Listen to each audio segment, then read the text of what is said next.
Welcome to YouTube channel Abrar Electrical World.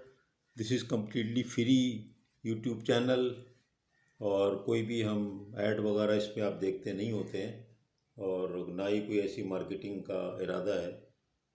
ये सिर्फ़ और सिर्फ इसलिए है कि हमारे जो नई इंजीनियरों की कम्युनिटी एंटर होती है उनको नई चीज़ों के मालूमात हो।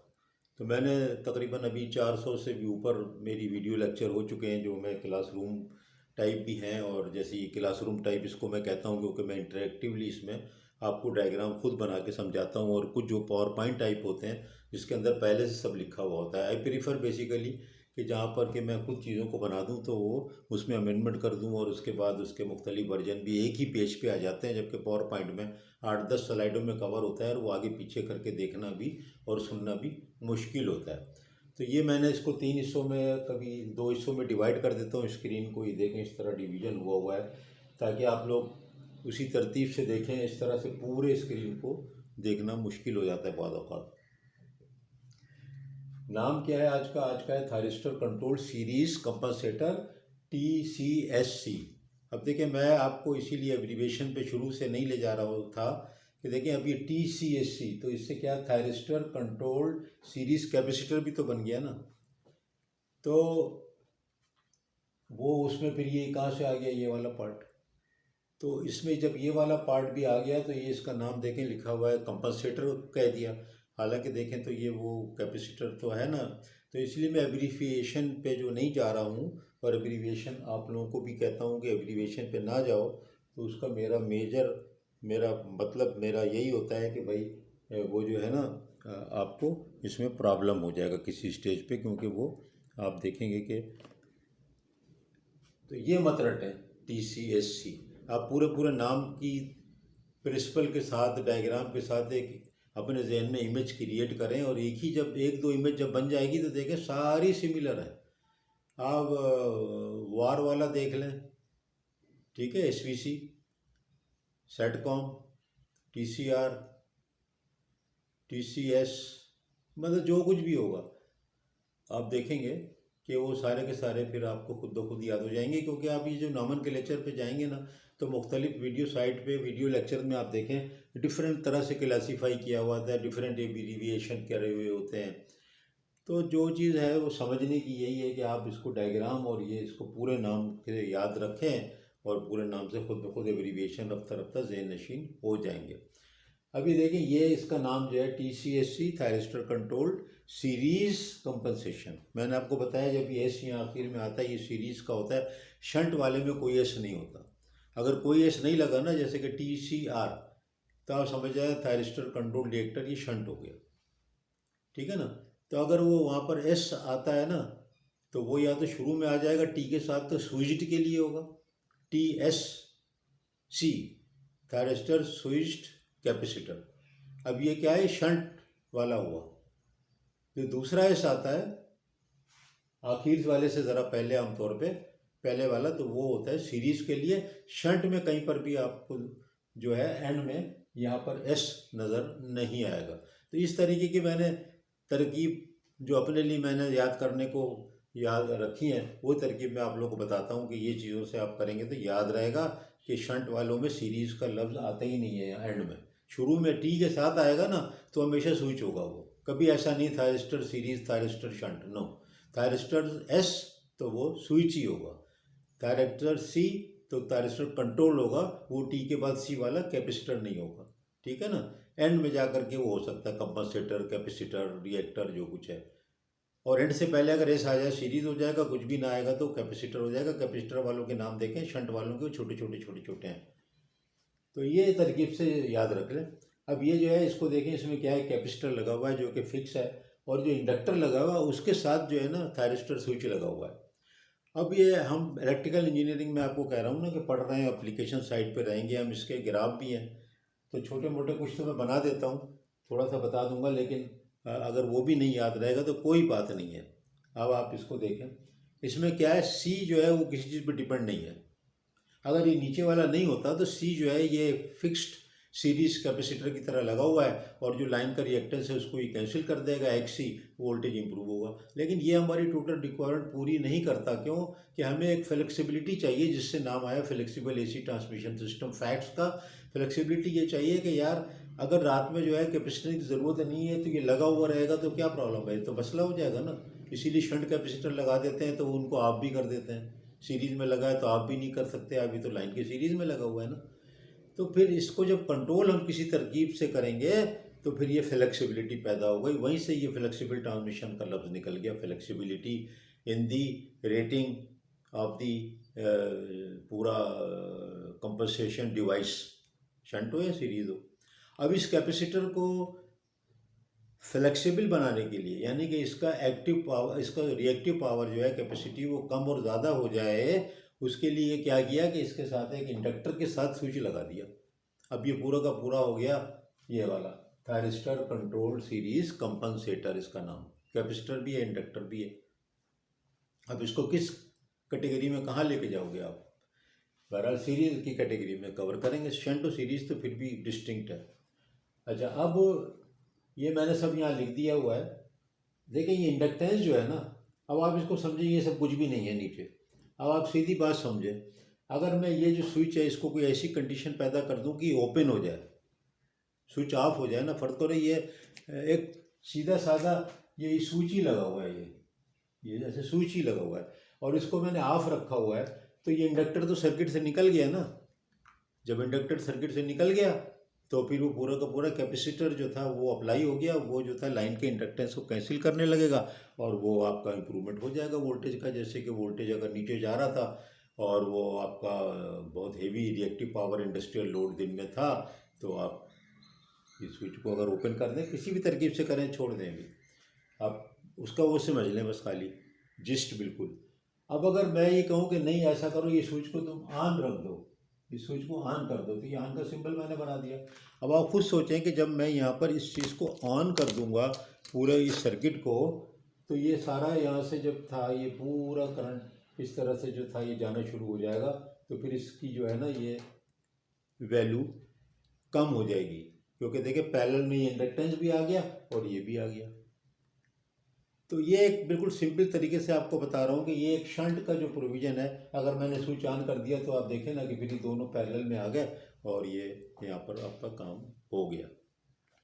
इसी तरीके को जब हम आप कंट्रोल करते हैं थायरिस्टर स्विच लगा करके, तो हमारे पास बहुत सी फ्लेक्सिबिलिटी पैदा हो जाती है। अब ये मैंने यहाँ पे लिख दिया कि ज़ीरो अल्फ़ा जो होता है इसका एंगल 0 to 90 डिग्री के दरमियान में ऑपरेट करता है। अब ये जो है ना, हम उसकी उस थ्योरी में नहीं जा रहे हैं, क्योंकि वो पे DC AC converter, switch, silicon, SCR, GTO फलाना वो पावर इलेक्ट्रॉनिक्स में है। आपको एज इलेक्ट्रिकल इंजीनियर उसका वास्ता नहीं पढ़ने वाला है, हम उसमें आपको नहीं जा रहे हैं। कहीं कहीं मैं उसको अलग वीडियो बना बना के डिस्कस कर रहा हूँ, वो फॉर एमएससी लेवल। आपको ज़रूरत नहीं है, अगर हम लोग एप्लीकेशन फील्ड में हैं, मुझे भी ज़रूरत नहीं है। अब इसमें देखें दो कंडीशन है कि ये जो अल्फ़ा है ये 0 से 90 डिग्री तक में इसका ऑपरेशन होता है स्विच का, और अगर जब अल्फ़ा 0 डिग्री होता है तो मैक्सिमम कंडक्शन होता है, यानी कि एक्सएल की वैल्यू मिनिमम हो जाती है। सिंपल बात है, अल्फ़ा 0 पे एक्सएल जब मिनिमम हो जाता है, और ये मैंने एल अल्फ़ा का मतलब है L is a function of alpha, यानी एल की वैल्यू डिपेंड कर रही है फंक्शन ऑफ अल्फ़ा पे, यानी उसके अंदर का जो करंट असल में, यानी उसकी जो रिएक्टिव पावर है, वो फिक्स्ड वैल्यू को आप बात ना करें कि उसका जो है वो एल इतना है, वो तो 2πfl है, वो एल तो अपनी जगह फिक्स है। उसके थ्रू जो करंट है वो रिएक्टिव पावर जनरेट कर रहा है ना, यानी आई इंटू एक्सएल, आई स्क्वायर एक्सएल, वो रिएक्टिव पावर होती है ना। जैसे कोई रेजिस्टेंस की वैल्यू 2 ओम हो तो हुआ करे, अगर करंट 2 एम्पियर जा रहा है तो आई स्क्वायर आर, 2 का स्क्वायर ज़रब 4 तो ज़्यादा हो गया। आई जो अगर 4 एम्पियर जा रहा था 16 इंटू 2 हो गया। आई जो 8 एम्पियर था तो 64 इंटू 2 हो गया।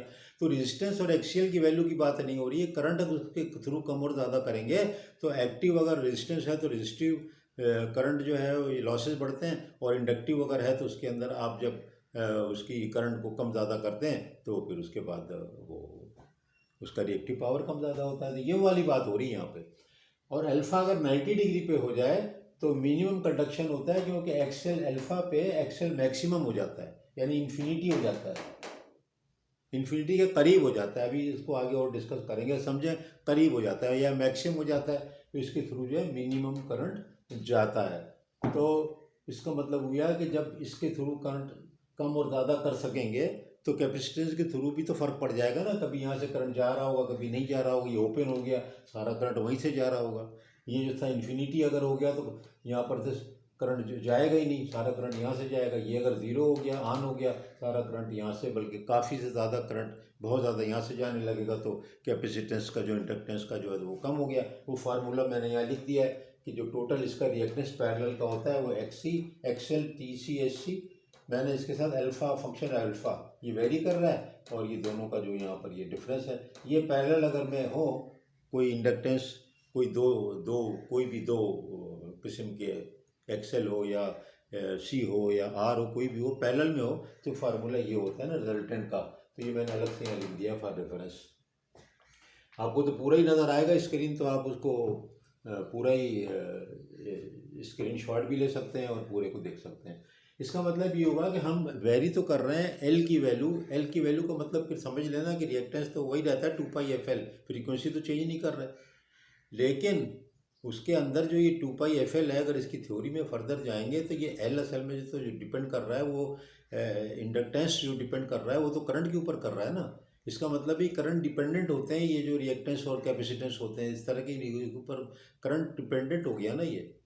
इस तरह कैपेसिटेंस का भी है कि जितना उसके ऊपर वोल्टेज बढ़ाते हैं तो उसका चार्ज बढ़ गया। इसी तरह की इंडक्टेंस के अंदर करंट मोटर है या कोई भी इक्विपमेंट है, तो आप उसके अंदर अगर कोई तरीके से करंट को बढ़ा रहे हैं तो वही तो बढ़ जाएगा ना। जैसे मैंने एग्जांपल दिया I² R I² XL। तो जब इसके अंदर करंट ज़्यादा करेंगे तो वो जाहिर है कि पैरेलल में एक सर्किट है, कितनी भी ब्रांचेज हो, हर ब्रांच में फर्क पड़ जाता है। तो ये बड़े आसान तरीके से मैं आपको ये बात समझा रहा हूँ फ्लेक्सिबिलिटी ट्रांसमिशन में ये वाली चीज़। अब आपको ये इतना तो बस समझ में आ गया ना। अब आप अल्फ़ा को चेंज कैसे कर रहे हैं वो आपको अलग से एक थ्योरी है कि यहाँ से आप इसकी PQ वैल्यू और एंगल वैल्यू एक कंट्रोलर में देते हैं। वो कंट्रोलर जो होता है वो इसको TCR के अंदर आकर के पल्स देता है गेट पे, और उस पल्स से ही कंट्रोल होता है, यानी अल्फ़ा का जो पल्स होता है एंगल। और फिर उसकी भी अलग थ्योरी कि वो कैसे उसको शिफ्ट करें, कैसे कितनी देर में दें, वो थ्योरी का इलेक्ट्रिकल इंजीनियर से वास्ता नहीं, वो पावर इलेक्ट्रॉनिक्स का सब्जेक्ट है। आपको अब आजकल इंजीनियरों को पिछले 20 साल से भी पावर इलेक्ट्रॉनिक्स 25 साल से पढ़ाई जा रही है, और पावर इलेक्ट्रॉनिक्स जो है वो मैंने भी पढ़ाई और पढ़ी। लेकिन बहरहाल एज ए इलेक्ट्रिकल इंजीनियर मैं इलेक्ट्रिकल इंजीनियर को उस तरफ नहीं ले जा रहा हूँ, क्योंकि वो बिल्कुल एक अलग एरिया है, आप बड़े प्रॉब्लम में आ जाएंगे उसको। तो हमको ये समझना है जो मैंने आपको बताया, और ये इसके ऊपर भी सैकड़ों 50 पेज आपको मिलेंगे। अब इसी को यहाँ पर एक ग्राफ की शक्ल में बताया है। तो अब इसमें सबसे इम्पॉर्टेंट बात मैंने यहाँ लिखा बट। अब ये बट जो है ना, बट साहब, mister but is very important. But साहब बहुत इंपॉर्टेंट है। क्यों? कि असल में 0 से 90 डिग्री का जो एंगल है ना, ये स्मूथ इस तरह से अगर आप करें इस सर्किट में, तो आपको मैं क्या कह रहा हूँ कि कैपेसिटेंस में तो कोई कंट्रोल नहीं है, लेकिन एक्सेल जो है वो कम ज़्यादा होगा, ये एल कम ज़्यादा होगा, करंट इसके थ्रू कम ज़्यादा होगा, इसका मतलब एक्सेल कम ज़्यादा होगा।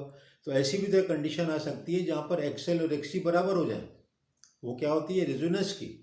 और पैरेलल रेजोनेंस में अगर एक्सेल एक्सी बराबर हो जाए किसी एक डिग्री अल्फ़ा पे, तो उस वक्त वो इन्फिनिट रेजिस्टेंस, इन्फिनिट मज़ामत, इन्फिनिट रिएक्टेंस टोटल इफेक्ट होता है, यानी ओपन सर्किट हो जाता है, एक किस्म का कोई करंट फ्लो नहीं हो रहा। तो ये तो बड़ा मसला बन गया ना। फिर अगर ये ओपन सर्किट हो गया तो ये मसला बन गया। तो इसका मतलब ये है कि हमें ये जो अल्फ़ा के है ना 90 पे करें, उसके बाद कम करते करते रेजोनेंस का एरिया आ जाता है, और फिर रेजोनेंस को क्रॉस करें तो फिर दूसरा एरिया शुरू हो जाता है। तो वो जो रेजोनेंस का एरिया है उससे थोड़ा पहले थोड़ा बाद जो है उस वक्त अल्फ़ा एंगल से कोई भी आप पल्स वगैरह नहीं देते हैं, क्योंकि उस वक्त तो वो बिल्कुल ही ये टोटल मिल करके इन्फिनिट इम्पीडेंस दे रहा है। यहाँ से यहाँ सारा ही सर्किट ही ब्लॉक हो गया, ब्लॉकिंग हो गई ना एक किस्म की। ये सर्किट ब्लॉक कर रहा है टोटल तो लाइन को, तो बड़ा ख़तरनाक मामला हो गया ना। तो ये नहीं हो सकता। तो इसलिए वो उसको कहते हैं प्रोबेबिलिटी एरिया। उसको शो करने के लिए मैंने फिर इसका सहारा लिया। मैंने कहा यार ये तो बताना पड़ेगा स्टूडेंट को। अब देखिए ये 90 से कम करते करते आते हैं, तो ये जो एक वर्टिकल लाइन है, फर्ज करो ये ब्लू, इसको मैंने लिखा, इस पर पैरेलल रेजोनेंस आकर हो जाता है, यानी अल्फ़ा की वैल्यू ऐसी आ जाती है जिसपे कि रिएक्टर की वैल्यू जो है वो XC के बराबर हो जाती है, तो उस वक्त ये इन्फिनिटी हो जाता है। तो वो मैंने ये ब्लू लाइन दिखा दी। और उसके ये जो ब्लू लाइन है उसके इधर और इधर मैंने दिखाया कि जब या आप 90 को कम करते हैं तो यहाँ तक पहुँचने से पहले ही इतना ये मैक्सिमम हो जाता है कैपेसिटिव करंट, क्योंकि ये बंद होता जा रहा है, क्योंकि मैंने लिखा ना 90 पे मिनिमम कंडक्शन है, तो फिर ये यहाँ से कैपेसिटेंस के थ्रू ज़्यादा करंट जाता है, कैपेसिटिव रिएक्टेंस बढ़ता है। तो ये देखें, ये 90 से मैंने इसको दे दिया अल्फ़ा क्वेश्चन मार्क। इसी तरह फिर इसको क्रॉस कर जाएँ तो इधर भी जाएँ, यहाँ से फिर कम करते 0 पे जाएँ, अल्फ़ा क्वेश्चन मार्क। अभी जो अल्फ़ा क्वेश्चन मार्क का मतलब ये है कि इस अल्फ़ा की वैल्यू जो है ना डिपेंड करती है कि एक्सी कितना है और एक्सएल कितना है, और आपके सिस्टम कॉन्फ़िगरेशन यानी इन दोनों की इनिशियल वैल्यू पे, करंट पे, हर चीज़ पे डिपेंड करेगी ना। तो ये अल्फ़ा की वैल्यू मैं यहाँ पे दे नहीं सकता कि 30 है कि 40 है कि 25 है, ये कुछ भी हो सकती है। और वो जो है फिर आपको एक्सएल एक्सी से पता होगी, मैन्युफैक्चर से भी पता होगी, और सिस्टम से भी पता होगी। तो वो वैल्यू जो है मैंने लाल से दोनों वैल्यू शो कर दी कि बस इसके बाद फिर यहाँ से यहाँ तक में ऑपरेट ना करें। इसको मैंने लिख दिया डोंट ऑपरेट प्रोहिबिटेड रेंज हो गई ये वाली। और इस तरह की जो ये वर्टिकल लाइन होती है जहाँ से सर्किल इस तरह से कर्व शिफ्ट हो रहा होता है टच करता हुआ, उसको कहते हैं एजम्प्टोट, ASYMPTOTE एजम्प्टोट। मैथ की किताब में पढ़ लीजिएगा, उधर मैं जा नहीं रहा, लेकिन मैं इसलिए बता देता हूँ, मैथ भी पढ़ा रहा हूँ, आपको नहीं पढ़ा रहा, मैथ इन जनरल। तो ये मैंने इसलिए बना दिया कि आपको पता लग जाए कि 0 to 90 में ये कंडीशन तो होती है, और इस कंडीशन के वजह से जो है इसके अंदर रिएक्टिव पावर कंट्रोल होती है, और रिएक्टिव पावर जो है फिर वो सी के साथ चूंकि पैरेलल में है तो सी की वैल्यू भी, हालांकि सी फिक्स्ड है अपनी जगह, लेकिन जब पैरेलल में किसी चीज़ के आ गया, एक 4 ओम का रेजिस्टेंस है, एक 4 ओम का है, तो उसका इक्विवेलेंट हो गया 2। अब 4 वाले को कम कम करके तुम कर दो 2। अब 2 को जब करोगे तो 4 × 2 डिवाइड बाई 4 - 2, तो उसका जवाब कुछ और आ गया। तो इसी तरह इसके अंदर फिर इसका जवाब कुछ और आ जाएगा। और रेजोनेंट फ्रीक्वेंसी की बात यहाँ नहीं है, अल्फा एंगल एक ऐसा भी आएगा जहाँ पर के दोनों बराबर हो जाएंगे, उस रेंज में ऑपरेट नहीं करें, वो बहुत ख़तरनाक बात है, प्रोहिबिटेड बात है। उसके वक्त सिस्टम ही ब्लॉक हो गया, हिस्ट्री कई लाइन, ये तो सीरीज में लगे हैं ना सारे, तो ब्लॉक ही हो जाएगा ना अगर ऐसी कोई सूरत आ गई। तो ये हो गया इसका, देखें एक बिल्कुल कितना 16 मिनट में मैंने आपको ये पूरा समझा दिया। अब ये जो होते हैं ना, ये बहुत से भी लगा सकते हैं, 1 2 3। अब ये सिंपल सा बनाया, इसको फिर डिस्कस करेंगे एक दफ़ा, न्यूमेरिकल से भी हम करेंगे, जबकि यही होगा, ये सब नहीं होगा। अब देखो फर्क करो, ये वाला स्विच को मैं ओपन कर देता हूँ यहाँ पर, तो ये कैपेसिटर इन है, इसको भी ओपन है तो इन है, ये भी ओपन है, ये इन है, यानी कि सारे जो है अंदर से ओपन है ये, तो ये इन है ना कैपेसिटर, तो ये सारा का सारा। और यहाँ पर एक्सेल शो कर लो लाइन का, लाइन, तो इसके साथ ये तीनों सीरीज में कैपेसिटर आ गए ना, तो मैक्सिमम कंपनसेशन है।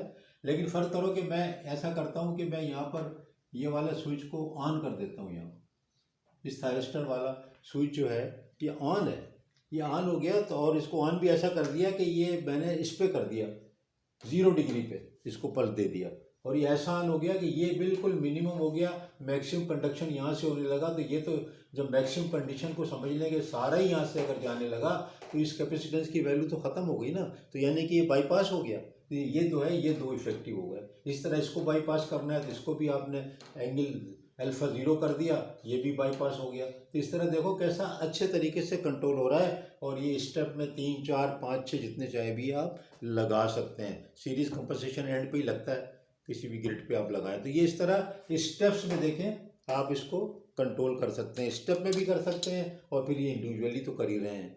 तो ये कितनी अच्छी फ्लेक्सिबल किस्म की स्कीम बन जाती है। तो ये मैंने कोशिश की है कि आपको 20 मिनट के अंदर अंदर सारी चीज़ें समझा दूँ। आप जाके नेट पे देख लें, ये चीज़ों को समझाने के लिए 2 2 3 3 घंटे के टोटल लेक्चर भी मिलेंगे। और किताब के अंदर तो ये इतना लंबा चौड़ा होगा कि मैं तो खुद ही बंद कर देता हूँ किताब के, यार ये मेरे बस का नहीं है, इस कदर इक्वेशन इस तरह के उसके अंदर थ्योरीज। तो लेकिन जो मैं उसका जिस बता रहा हूँ, कुछ गलत नहीं बता रहा हूँ, सब टोटली जो है बिल्कुल सच है, सही है। और मेरी कोशिश है कि वो सही हो, और अगर कोई थोड़ा बहुत कभी एरर हो जाएगा तो माफ़ करिएगा, और मैं उसको अगले में सही भी कभी कभी कर देता हूँ कि यार ये गलत हो गया था, तो कोशिश करता हूँ कि ऐसा ना हो। तो ये देखें इसकी पूरी समरी मैंने बता दी। और ये नए इंजीनियरों को ज़रूर बताएं, ये वॉलंटियर वर्क है। और ये नए इंजीनियरों को, और आप लोग जिनका 10 साल का तजुर्बा है, मुल्क से बाहर जाने वाले हैं, मिडिल ईस्ट या कहीं पर भी, तो यार ये बहुत आपको इससे वास्ता पड़ना है। ये मैंने बार बार बता रहा हूँ कि ये जो फैक्ट डिवाइसेस हैं, ये डीसी को चैलेंज कर रहे हैं, यानी एक्टिव नेटवर्क जो दुनिया में इस वक्त है एसी का, उसके अंदर फैक्ट डिवाइसेस से 30-40% कहते हैं कि कैपेसिटी उसी में पैदा कर लेंगे, उसी में पैदा कर लेंगे, ना जनरेशन ऐड करेंगे ना लाइन ऐड करेंगे। और आपको ये भी मैंने बताया कि ये कितने सेट काम वगैरह जो है कितने रोबस्ट किस्म के आ गए हैं कि 20 मीटर बाई या 40 मीटर बाई 20 मीटर में लगे हुए हैं, कितने कम एरिया में लगे हुए हैं, मॉड्यूलर हैं, फैक्ट्री से बने बनाए आकर के फिक्स होकर के, असेंबली टाइम बहुत कम है, फास्ट बहुत रिस्पॉन्स है, क्योंकि ये जो है ये पावर इलेक्ट्रॉनिक डिवाइस है, इसका तो टाइम ही बहुत फास्ट है ना, 1 साइकिल 2 साइकिल में ऑपरेट होने वाली चीज़ है। तो मैकेनिकल स्विच से क्या इसका वास्ता। तो ये प्लीज़ नए इंजीनियरों को ज़रूर शेयर करें, बहुत ही ज़रूरी है। बहुत बहुत शुक्रिया। ये 20 मिनट हो गए हैं।